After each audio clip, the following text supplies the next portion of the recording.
og við göngum að dagskrártökum fyrir fyrsta mál sem tillaga borgarfulltrúa Vinstri grænna sérstaka athugun á fátækt barna í Reykjavík og þá tekur tillögu flytjandi borgarfulltrúi Sóley Tómasdóttir fyrst til máls.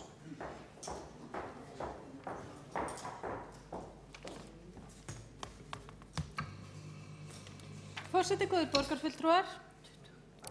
Í nýútkominni skýrslu Barnaheilla fátækt barna segir orðrétt með leyfi forseta: Barnaheill Save the Children á Íslandi hvetja stjórnvöld hér á landi til að móta stefnu til að útrýma barnafátækt á Íslandi. Eitt barn sem býr við fátækt og félagslega einangrun einu barni of mikið. Mikilvægt að líta á fjármagn sem fer í þjónustu við börn sem fjárfestingu til framtíðar. Tilvitnun lýkur. Kæru borgarfulltrúar, ég legg til að við tökum þessari áskorun. Þess vegna tala ég nú fyrir tillögu okkar Vinstri grænna sem svohljóðandi með leyfi forseta. Borgarstjórn samþykkir að framfæri sérstök athugun á fátækt barna í Reykjavík. Að athugun lokinni verði gerð áætlun hvernig fátækt meðal barna í borginni verði útrýmt á 3 árum. Niðurstöður liggi fyrir ekki síðar en 1. september næstkomandi þannig að ný borgarstjórn geti hafist strax handa við að útrýma fátækt barna í Reykjavík. Tilvitnun lýkur. Eftir samtal við borgarfulltrúa Björk Vilhelmsdóttur fyrr í dag áttaði mig á því að orðalagið gæti misskilist.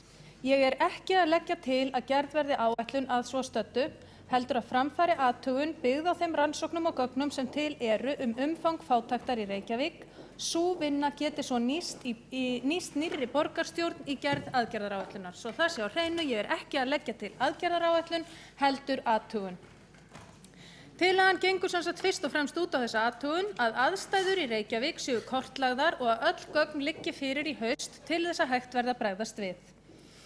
Í greinargerð með tillögunni kemur fram að 9.000 til 12.000 börn búa við fátækt á Íslandi og þeim fer fjölgandi.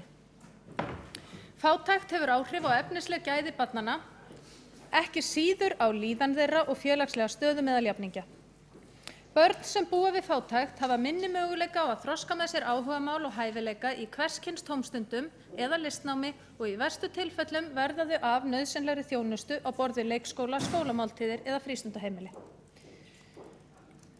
Ótti, óöryggi og áhyggjur í tengslum við fjárhagsáhyggjur foreldra geta jafnframt verið hamlandi fyrir börn í leik og starfi sem óásættanlegt.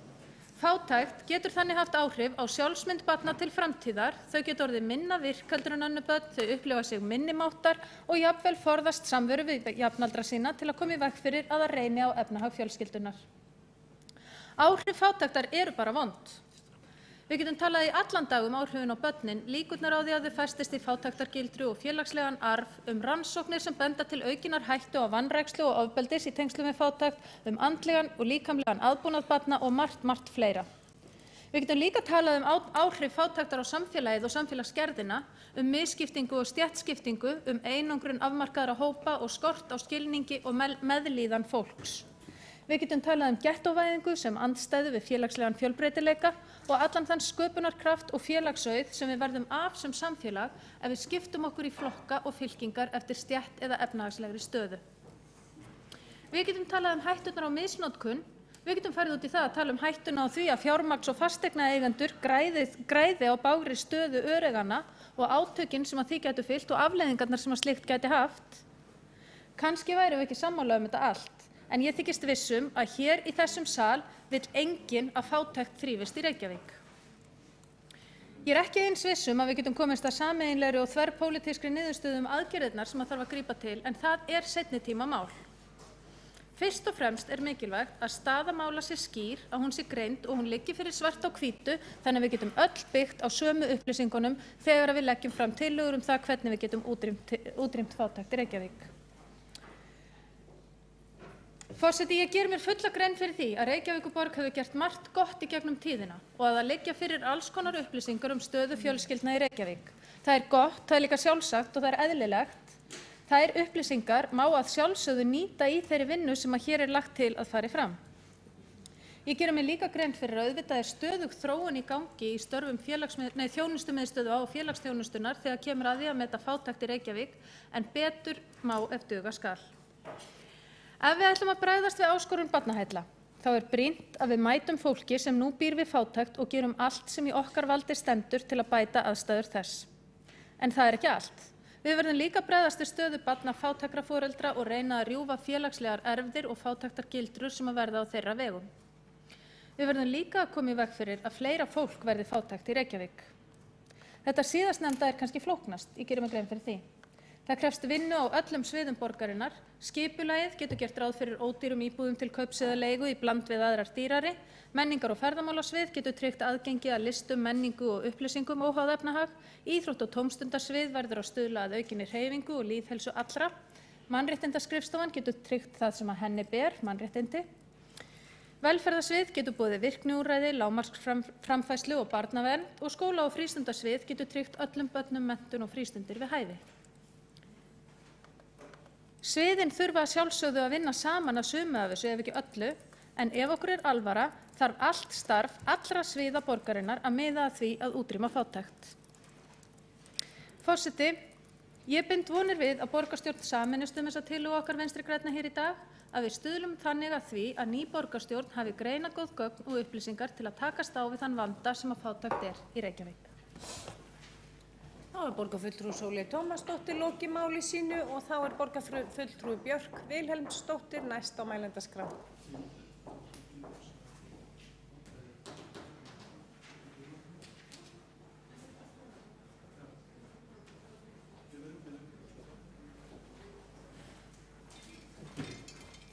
Forseti og ágætu borgarfulltrúar, ég er hérna komin upp til þess að ræða tillögu fulltrúa Vinstri grænna fátækt barna í Reykjavík. Það er rétt sem fram kom í máli borgarfulltrúa Sóleyjar Tómasdóttur að það hafði mátt misskilja tillöguna og þegar ég fór að ræða þetta mál við hana í morgun þá gat ég ekki betur séð en að það ætti að gera áætlun hvernig ætti að útrýma fátækt barna á 3 árum. Fátækt barna er því miður ekki ný af nálinni, hún hefur verið viðvarandi vandi alla tíð því að það hafa alltaf verið fjölskyldur þar sem allir fjölskyldumeðlimir eru undir skilgreindum fátæktarmörkum hvers tíma. En á þessu kjörtímabili hefur sérstaklega verið hugað að fátækt barna. Velferðarráð samþykkti að gera sérstaka rannsókn og mér langar bara að upplýsa borgarstjórn það að Háskóli Íslands, rannsóknarstofnun í barna- og fjölskylduvernd, gerði sérstaka rannsókn árið 2012 aðstæður reykvískra barnafjölskyldna. Þá voru skoðaðar barnafjölskyldur launafólks, foreldrar sem voru á atvinnuleysisbótum og foreldrar sem voru á fjárhagsaðstoð. Það var sérstaklega verið að kanna einmitt þessar barnafjölskyldur sem búa við erfiðust fjárhagsleg skilyrði. Þessi rannsókn skilaði mjög skýrum niðurstöðum mismunandi frístundir meðal annars barna eftir því hvort að foreldrarnir væru í launaðri vinnu eða á fjárhagsaðstoð eða á atvinnuleysisbótum. Þessi skýrsla, hún tekur sérstaklega síðan á barnafátækt og mikilvægi þess að vinna gegn barnafátækt sökum þess hversu alvarlegar afleiðingar það hefur á framtíðar bara horfur barnanna. Þá var settur á laggirnar starfshópur til þess að auka möguleika barna til frístundastarfs því að mestur munur á börnum eftir atvinnustöðu foreldra var til aðgengis að frístundastarfi. Þessi starfshópur sem er skipaður af fulltrúum allra þjónustumiðstöðva og fulltrúa velferðarsviðs kom með mjög skýrar tillögur 2013 og er verið að vinna eftir þeim meðal annars að auka nýtingu sérstakrar fjárhagsaðstoðar vegna barna, bæta aðstæður foreldra sem að fá fjárhagsaðstoð, auka möguleika þeirra á námsstyrkjum og vinna gegn brotthvarfi þeirra frá námi, sem sagt foreldrana. Þá er ýmis stuðningur á sértækum úrræðum til barnafjölskyldna, svo sem námskeið fyrir börn og ungmenni og foreldra, aukin upplýsingamiðlun, veita upplýsingar frístundastarf og mikilvægi þess, bæta aðgengi að íþróttum, bæta aðgengi að tónlistariðkun og síðan er ein tillagan að vinna heildaryfirlit stuðning fyrir börn með sérþarfir vegna frístundariðkunar. Þetta var árið 2013. Á sama tíma var á vegum velferðarvaktarinnar sem heyrir undir velferðarráðuneytið en Reykjavíkurborg stendur að unnar ýmsar skýrslur þar á meðal velferð barna í erfiðri stöðu. Börnin eru ekki skilgreind fátæk vegna þess að þau eru fyrst og fremst í erfiðri stöðu. Velferðarvaktin samanstendur af fulltrúum ríkisvaldsins, sveitarfélaganna og frjálsra félagasamtaka. Það hvað kallar maður það, plattform sem að kannski hvað mest hefur verið litið til á síðustu árum, þar sem að hefa komið upp hugmyndir sem að allir hafa verið sammála því að tillögur velferðarvaktarinnar hafa aldrei verið lagðar fram nema allir þessir aðilar hafi verið sammála þær. Þannig að þá er búið að mynda þennan sameiginlega vettvang sveitarfélaga, ríkis og frjálsra félagasamtaka að einhverju úrbótum og þá eru þær lagðar fram í skýrslum. Og síðasta skýrsla velferðarvaktarinnar frá því í desember 2013, hér sem er skýrsla velferðarvaktarinnar desember 2013, hún er svona loka tillögur þessa sviðs hvernig eigi að vinna fyrir börn í erfiðri stöðu. Og það grundvallast meðal annars á sérstökum starfshóp allra þessara aðila velferð barna í erfiðri stöðu. Síðan unnum við í samvinnu við Rauða kross Íslands, Hjálparstarf kirkjunnar og Háskóla Íslands og Reykjavíkurborgar unnum þessa farsældarskýrslu sem var gefin út 2012 fyrirgefiði og þar er sérstaklega tekið á málefnum barna og ýmsar hugmyndir. Þannig að þegar ég las tillögu fulltrúa VG þá hugsaði ég, nei, ekki fleiri skýrslur, reynum að nýta orku okkar og orku bara allra embættismannanna sem að koma að svona vinnu í að hjálpa börnunum.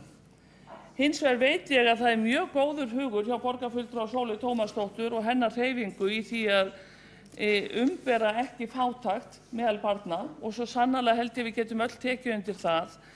En ég held að það sé mikilvægt að við eyðum ekki tíma allra þeirra sem að gætu verið að vinna með þessum börnum í að skilgreina betur heldur að gera meira.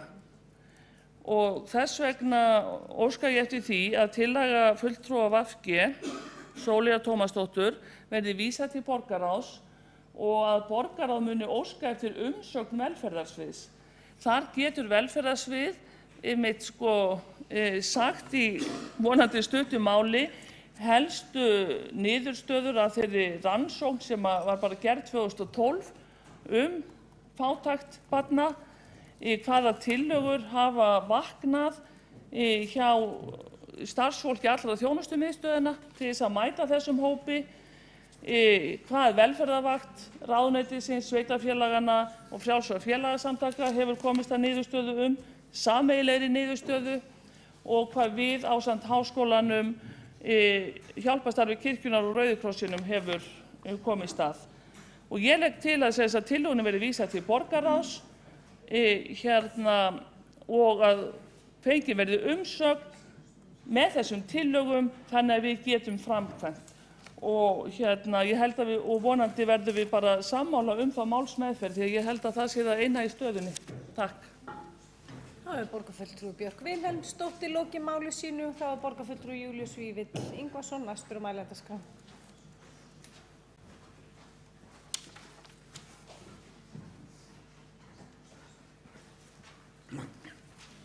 Forseti, ágætu borgarfulltrúar, þeir sem á okkur hlusta og eru hér gestir á völlunum. Þetta er brýnt mál að tala og sofna ekki á verðinum þegar svona viðkvæm mál eru til umfjöllunar og blasa við okkur. Ég las í Morgunblaðinu til dæmis í morgun, hlut sem að kemur þessu máli auðvitað við. sem var það að deildarstjóri Hagstofu Íslands bendir á það að Vinnumálastofnun sé að mæla atvinnuleysi með öðrum hætti heldur en gefur rétta mynd af því hver staða þeirra mála er. Þar kemur fram að þó að atvinnuleysi sé talið vera 4,5% af Vinnumálastofnun og það er það sem við miðum yfirleitt við, að þá samkvæmt þeim mælingum sem að Hagstofan gerir, sem eru spurningalisti sendur út til fólks, atvinnuleysi hugsanlega 6,1%. Þetta er auðvitað mjög alvarlegt, því gleðitíðindin eru auðvitað þau að efnahagslíf þjóðarinnar er á batavegi, en það er ennþá nokkuð í land. Sú skýrsla sem að borgarfulltrúinn Björk Vilhelmsdóttir hérna fór yfir, þakka henni fyrir það að fara yfir þetta af þeirri þekkingu sem að hún hefur, yfirburðaþekkingu vil ég segja, sem var skýrsla velferðarvaktarinnar. Þar er bent einmitt á það að atvinnuleysi sem að meðaltali er 4,2% á Íslandi, það getur þýtt það og er það fullyrt í skýrslunni að sé svo að atvinnuleysi erlendra ríkisborgara sé þá 20%. Þannig að það er mjög alvarleg staða og við þurfum auðvitað að hugsa til þessara hópa og við þurfum auðvitað að hugsa til þeirra hópa sem að kannski standa erfiðast í samfélaginu, barnafólk, og þá er það auðvitað fyrst og fremst einstæðir foreldrar og þá alveg sérstaklega einstæðir foreldrar af erlendum uppruna. Það búa 9,3% íslenskar barna á heimilum sem eru undir lágtekjumörkum og þar skera heimili einstæðra foreldra sig úr þar sem þau eru 28% þeirra er undir lágtekjumörkum. Þetta er auðvitað meira en erfitt, þetta er neyð og við þurfum að bregðast við því og þurfum að hafa vakandi auga með því sem að þarna er að gerast.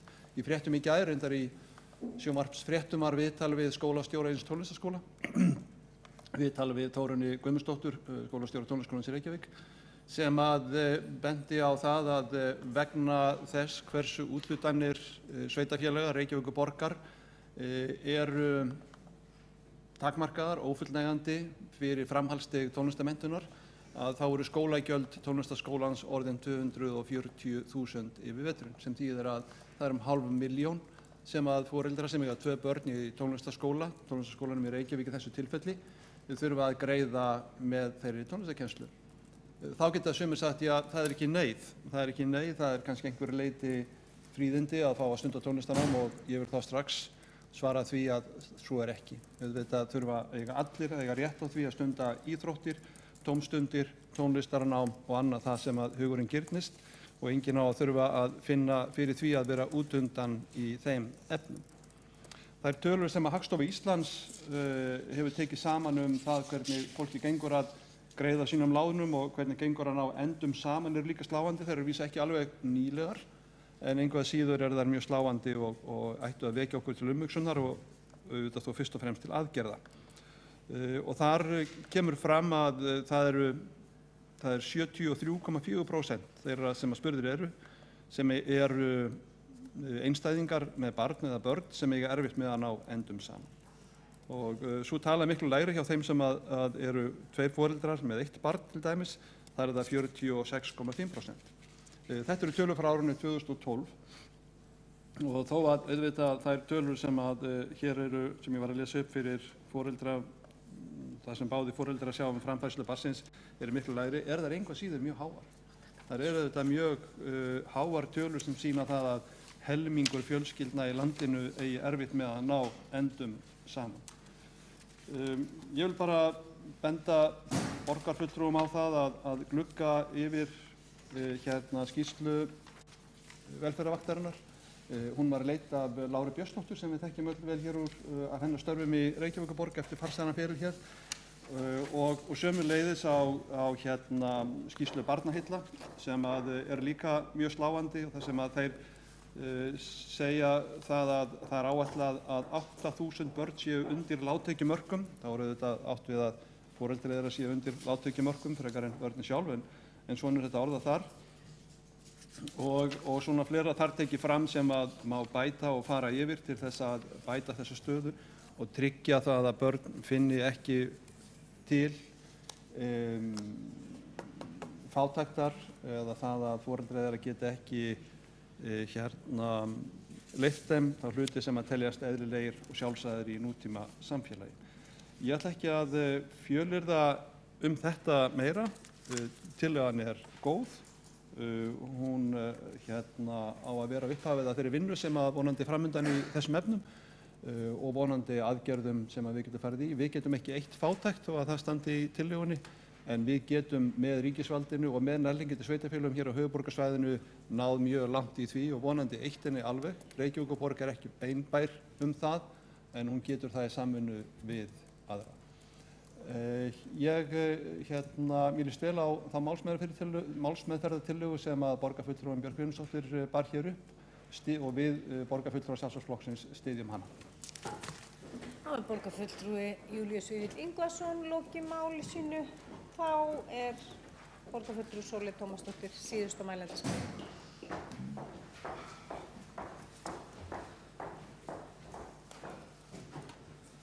Forseti, góðir borgarfulltrúar. Ég vil byrja að þakka borgarfulltrúa Björk Vilhjálmsdóttur fyrir þær upplýsingar sem hún rakti hér og greindi frá. Það eru sannarlega upplýsingar sem að skipta máli og munu án efa nýtast borginni í því að uppræta fátækt. Þessi yfirferð bendir nú til þess að vinnan verði kannski einfaldari umfangs heldur en ég hafði gert ráð fyrir, sem er bara gott. Ég er ekkert að biðja neitt að finna upp hjólið, bara nota það aðeins meira, bæði í bókstaflegri merkingu og yfirferðri. Ég get vel samþykkt þá málsmeðferð sem að lögð er til hér, en ég tel samt brýnt að þessar upplýsingar verði teknar saman og með aðgengilegum hætti fyrir alla borgarfulltrúa, þannig að þeir geti nýtt hana í vinnu sinni og að skýrslan verði svo send út á öll svið borgarinnar, vegna þess að fátækt er ekki bara viðfangsefni velferðarsviðs. Við erum ekki bara að tala að bregðast við vanda þeirra sem núna búa við fátækt, heldur snýst þetta líka að fólk sem býr við fátækt geti notið allrar þjónustu borgarinnar og að öll svið borgarinnar reyni með öllum tiltækum ráðum að koma í veg fyrir að fólk verði fátækt í Reykjavík og festist í þeirri gildru sem fátækt getur verið. Þannig að ég sem sagt styð þessa málsmeðferðartillögu en hvet okkur öll til þess að fylgja því mjög fast eftir að þessi skýrsla verði aðgengileg og hún verði tekið á henni á öllum sviðum borgarinnar. Þá hefur borgarfulltrúi Sóley Tómasdóttir lokið máli sínu og við berum það upp að vísa tillögu þessari til borgarráðs. Þeir borgarfulltrúar sem samþykkja það gefi merki. Það telst samþykkt. Við förum í annað mál á dagskrá og það er